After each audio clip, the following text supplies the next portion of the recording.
Naaktuhan nitong Lunes, September 11 ng Bataan PNP Maritime Operative Group ang tatlong grupo ng mga mangingisda na pawang mga residente ng Tansa, Cavite na nagsasagawa ng illegal fishing sa karagatang sakop ng Barangay Lucanin sa bayan ng Maribeles, Bataan.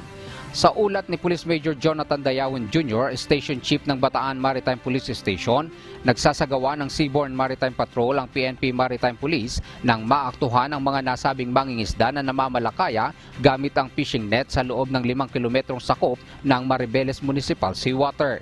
Kasalukuyang nasa kustodiya ng Regional Maritime Unit 3 ang tatlong kapitan ng bangka upang sampahan ng kaso at papanagutin. Kinumpiska ng mga otoridad ang kanilang mga bangka at kagamitan habang inihahanda ang kasong isasampa laban sa mga ito. Maharap naman sila sa kasong paglabag sa Republic Act 10654, Section 86 ng Bureau of Fisheries and Aquatic Resources in relation to Municipal Ordinance No. 13-S-96 o ang unauthorized fishing and unregistered fisher folks sa bayan ng Maribeles, Bataan ang tatlong kapitan ng sasakyang pangisda. Diyos ang aming sandigan, serbisyo publiko ang aming pinahahalagahan. Mula rito sa Bataan, Milanio Aquino, humahataw!